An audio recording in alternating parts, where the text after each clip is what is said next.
बिस्मिल्लाहिर्रहमानिर्रहीम। नाज़रीन अस्सलाम वालेकुम, मैं हूँ इमरान वसीम। नाज़रीन, पाकिस्तान और लीबिया के माबैन दिफाई साजो सामान का जो मुआहदा हुआ है, इस मुआहदे से जुड़ी एक और बड़ी अहम ख़बर है। उसकी तफसीलात से अपने व्लॉग का आगाज़ करेंगे और इसके बाद हमारे व्लॉग की जो टॉप स्टोरी है, इमरान खान से जुड़ी, पाकिस्तान तहरीक इंसाफ से जुड़ी, उसकी तफसीलात आपकी खिदमत में पेश करेंगे और आप देखने वालों को ये बताएँगे कि हुकूमत पीटीआई को लेके किस इंतहाई फ़ैसले पे गौर कर रही है। कुछ और भी अहम हैपनिंग्स हैं, उनकी तफसीलात भी आगे चल के आपके साथ हम डिस्कस करेंगे। लेकिन प्रोग्राम का आगाज़ करने से पहले आपसे दरख्वास्त के चैनल को सब्सक्राइब कर लें, बेल आइकॉन का बटन प्रेस करें। वीडियो पसंद आए तो इसे लाइक और शेयर ज़रूर कीजिएगा। नाज़रीन, पाकिस्तान और लीबिया के माबैन जो $460 बिलियन का जो मुआहदा हुआ है, और आप जानते हैं कि ये 2.5 साल में मुआहदा अपनी तकमील को पहुंचेगा और इस मुआहदे के मुताबिक पाकिस्तान लीबिया को जो रवायती हथियार हैं, जो दिफाई साजो सामान है, वो लीबिया को बना कर देगा, लीबिया को फ़रोख्त करेगा, जिसमें 16 JF-17 हैं, जिसमें 12 मुश्ताक तैयारें हैं और ये रकम पाकिस्तानी रुपयों में कोई 1288 अरब रुपए बनती है। और आप जानते होंगे कि अफवाज पाकिस्तान का जो सालाना बजट है, ये रकम 406 जो बिलियन डॉलर है, अफवाज पाकिस्तान के सालाना बजट से तकरीबन कोई 60 या उसका 70% बनती है।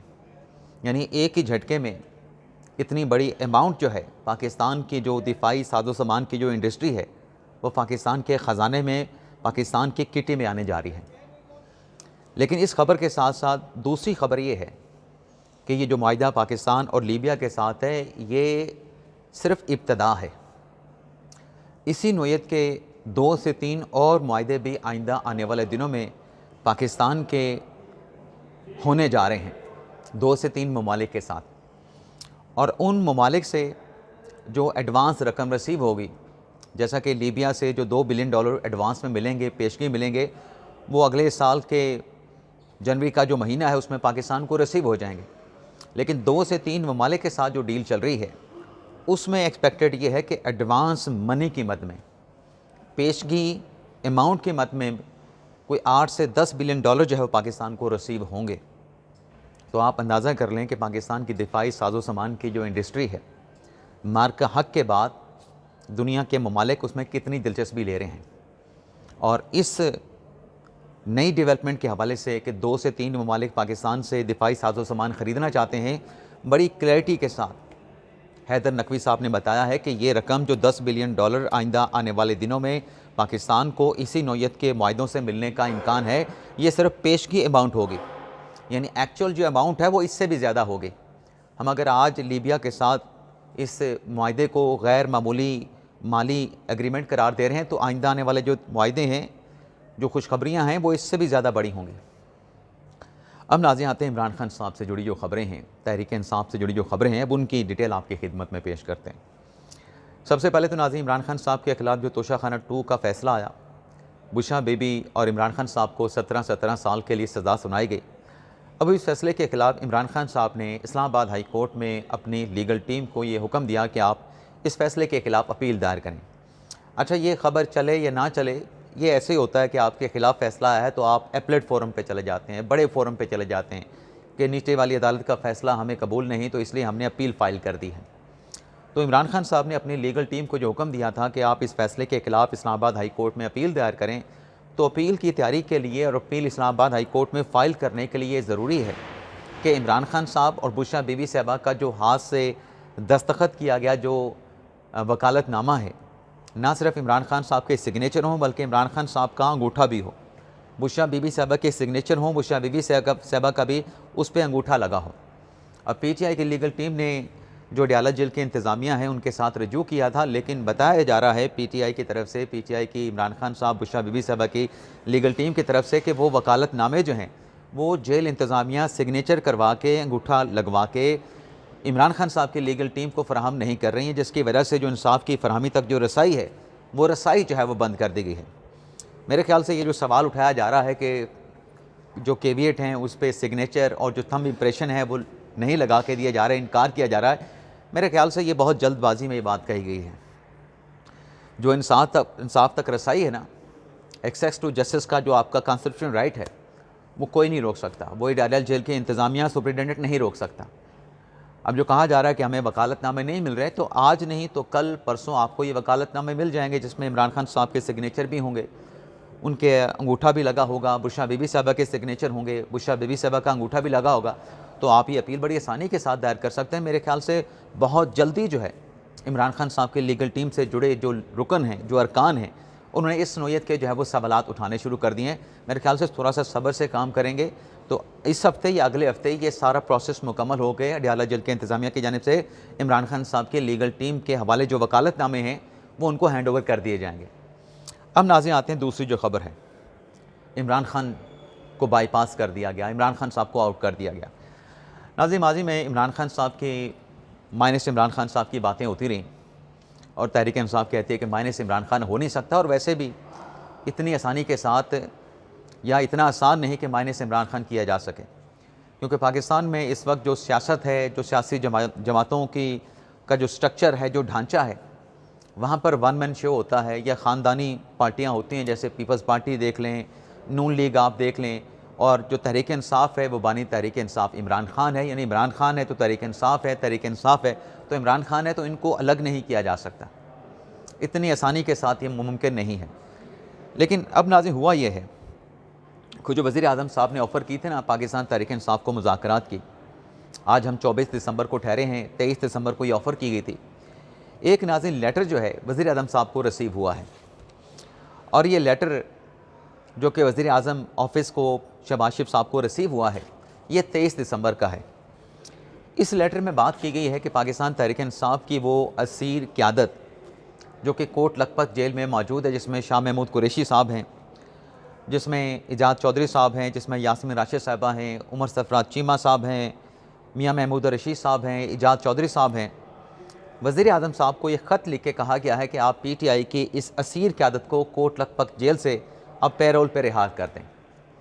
और पैरोल पर रिहा करने की वजह इस लेटर में ये बताई गई है कि अगर हुकूमत PTI की इस असीर क़यादत को रिहा करती है तो हुकूमत की जानिब से जो मुज़ाकरात की पेशकश की गई है उसको हम वेलकम करते हैं। तो मुज़ाकरात का जो अमल है उसको मौसर बनाने के लिए ये ज़रूरी है कि कोट लखपत जेल में जो PTI की सीनियर क़यादत मौजूद है उन्हें पेरोल पर रिहा किया जाए, और हुकूमत ऐसा करे। हुकूमत अगर ऐसा करती है तो इस सूरत में जो एतमाद साजी है, एतमाद साजी को एक बूस्टर मिलेगा। पाकिस्तान तहरीक इंसाफ और हुकूमत के माबैन जो एक डिस्टेंस मौजूद है, जो इख्तलाफात मौजूद हैं, जो फासले मौजूद हैं, वो फासले कम होंगे, एतमाद साजी जो है वो बिल्ड होगी। और ये नाज़रीन जो लेटर लिखा गया है, ये लेटर लिखा गया है PTI के साबिक 3 रहनुमाओं की तरफ से, जिसमें फवाद चौधरी साहब हैं, इमरान इस्माइल साहब हैं और महमूद मौलवी साहब हैं। अब इन तीनों लोगों का जो लेटर वज़ीर आज़म को ये लिखना है, इसका ये मतलब आप नहीं ले सकते कि ये शाह महमूद कुरैशी साहब या PTI की जो असीर क़यादत कोट लखपत जेल में कैदोबंद की सोबतें बर्दाश्त करी है, उनकी मर्ज़ी, उनकी मंशा के बगैर या उनकी रजामंदी के बगैर लिखा गया है। या ये भी आप नहीं कह सकते चलें मंशा रजामंदी को छोड़ दें कि ये जो पैरोल पे रिहाई का जो ख़त है फवाद चौधरी साहब के ग्रुप का, और जो कमेटी फवाद चौधरी साहब ने बनाई है जिसे नेशनल डायलॉग कमेटी का नाम दिया गया है, वो इसको डिसऑन नहीं करेंगे। तहरीक इंसाफ के रहनुमा इसको डिसऑन नहीं करेंगे। लेकिन इस पूरे लेटर में जो कि पेरोल पे तहरीक इंसाफ के रहनुमाओं की रिहाई के लिए लिखा गया है, कहीं भी बानी तहरीक इंसाफ इमरान खान का जिक्र नहीं किया गया। इमरान खान साहब को, उनके नाम को इस लेटर से मुकम्मल तौर पे आउट कर दिया गया। यानी लेटर की हद तक आप कह सकते हैं कि इमरान खान साहब को माइनस कर दिया गया, इमरान खान साहब को नज़रअंदाज कर दिया गया।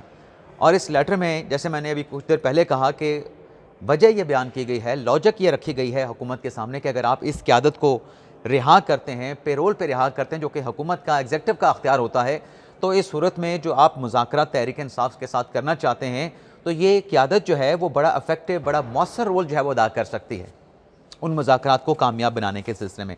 अब इस लेटर पे हुकूमत क्या जवाब देती है, लेकिन नाज़रीन हुकूमत का जवाब अपनी जगह पे, जवाब हाँ में आता है, जवाब ना में आता है। PTI की इन असीर रहनुमाओं की पेरोल पे रिहाई होती है या पेरोल पे रिहाई नहीं होती। लेकिन एक बात जो है, जो हुकूमत ने मुज़ाकरात की पेशकश की और उस पेशकश पे जो सलमान अकमर साहब का मौक़िफ़ सामने आया, उस मौक़िफ़ को लेके हुकूमत जो है वो मायूस हुई है। हुकूमत, सलमान अकमल साहब ने कहा कि हम जो अचक ज़ई साहब का मौक़िफ़ है उसी मौक़िफ़ के साथ जाएंगे, और जिस एंटिटी ने, जिस हुकूमत ने धांधली कराई है या जो धांधली की बेनिफिशरी है उनके साथ बातचीत नहीं होगी, तो हम इस बात को एंडोर्स करते हैं। तो हुकूमत ने जब मुज़ाकरात की पेशकश की और उस मुज़ाकरात की पेशकश पर जो सलमान अकमल साहब ने इस किस्म का रिस्पांस दिया, उसमें नाज़रीन अब हुकूमत ये सोच रही है कि जो मुज़ाकरात की पेशकश तहरीक इंसाफ को की गई थी कि आप आएँ, बैठें, मुज़ाकरात के टेबल पे बातचीत करें, जो आपके जायज़ मुतालबात हैं वो सामने रखें, जो आपके आइनी और कानूनी मुतालबात हैं वो भी आप सामने रखें, उन पे गौर व खौज़ किया जाएगा। लेकिन सलमान अकमल साहब के इस मौक़िफ़ के बाद हुकूमत ये सोच रही है कि क्या हमें इन हालात में जब दूसरी साइड से इस किस्म का रिस्पांस आएगा, इस किस्म का जवाब आएगा, तो क्या हमें इन्हें मुज़ाकरात की पेशकश करना चाहिए? क्या हमें इन्हें मुज़ाकरात की पेशकश करना चाहिए थी? क्या हुकूमत को अपनी मुज़ाकरात की पेशकश वापस ले लेनी चाहिए? हुकूमत इन लाइन्स के ऊपर गौर कर रही है, और इस बात का इजहार जो मिनिस्टर साहब हैं, मुशीर हैं, सेनेटर हैं, वज़ीर आज़म के राना सनाउल्लाह साहब, उन्होंने बड़ी क्लैरिटी के साथ कहा है। वो तो बल्कि ख़ुद ये कह रहे हैं कि मैं तो कहता हूँ कि ये मुज़ाकरात की जो 4 से 5 मरतबा तो वज़ीर आज़म ने ऑफ़र कर दी है, इसके बाद जिस किस्म का आगे से जवाब आता है, रिस्पांस आता है, तो हमें इस किस्म के मुज़ाकरात की ऑफ़र नहीं करनी चाहिए। बल्कि अगर हमने ऑफ़र की है, जो हम कह रहे हैं कि मुज़ाकरात होने चाहिए, हमें ये ऑफ़र जो है वो वापस ले लेनी चाहिए। ये तो ब्लैकमेलिंग कर रहे हैं आगे से। और फिर राना सनाउल्लाह साहब ने ये भी क्लैरिटी से कहा कि जो 26 नवंबर हुआ, जो मुलाकातों के ऊपर सवाल उठाया जाता है कि फ़लाँ की मुलाकात इमरान खान साहब से नहीं कराई गई, फ़लाँ की मुलाकात होनी चाहिए, फ़लाँ की मुलाकात क्यों नहीं होती, तो राना सनाउल्लाह साहब ने कहा कि जो 26 नवंबर 2024 को जो कुछ हुआ वो क्यों हुआ? वो इस वजह से हुआ कि इमरान खान के साथ मुलाकातें करके वहाँ से डायरेक्शंस आ रही थी कि आपने ये इंतशार, ये खलफशार, ये अफरा तफरी आपने पैदा करनी है। तो राना सनाउल्लाह साहब ने बड़ी क्लैरिटी के साथ कह दिया कि जब 26 नवंबर जैसी चीज़ें मुलाकात के बाद सामने आएंगी, तो हम इनकी क्यों मुलाकात करवाएं? इमरान खान से क्यों मुलाकात कराएं? हम इनकी 26 नवंबर जैसे किसी और इक़दाम की तैयारी क्यों करवाएं?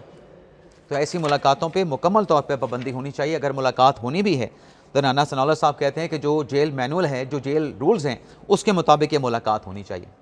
वैसे हुकूमत की तरफ से तो ये भी ऐलान कर दिया गया है कि जो 8 फरवरी का हुकूमत ने अब नया अल्टीमेटम दिया है कि यौम सियाम मनाएंगे, पहिया-जाम हड़ताल करेंगे, तो राना सनाउल्लाह साहब ने कहा कि अगर ये ऐसी कोई हरकत करेंगे जिससे पाकिस्तान में जो इस्तेहकाम है, इस्तेहकाम को नुकसान पहुँचे, गैर यकीनी की सूरत पैदा हो, तो फिर ऐसे किसी भी एक्शन के ख़िलाफ़ जो है वो आइनी हाथों से निपटा जाएगा। अब नाज़रीन, जाते जाते एक और ख़बर आपके साथ शेयर कर लें। पाकिस्तान तहरीक इंसाफ के साबिक़ रहनुमा हैं उस्मान डार साहब, उन्होंने लाहौर हाई कोर्ट से रजू किया कि उनका नाम जो है वो ECL से पहले निकाल दिया गया था, लेकिन अब दोबारा उनका नाम जो है वो ECL में शामिल कर दिया गया है, तो लिहाजा उनका नाम जो है वो ECL से निकाला जाए। तो इस लाहौर हाई कोर्ट के बेंच ने जो उस्मान डार साहब है उनकी दरख्वास्त के ऊपर समाअत करते हुए एक तो सेक्रेटरी दाखिला को नोटिस कर दिया है, दूसरा जो DGFIA हैं उनको नोटिस जारी करके उनसे भी जवाब मांग लिया गया है, और जो मुकदमे की अगली तारीख है वो विंटर वेकेशन के बाद इस मुकदमे को दोबारा समाअत के लिए लगाया जाएगा। इजाज़त चाहते हैं नाज़रीन। पाकिस्तान जिंदाबाद।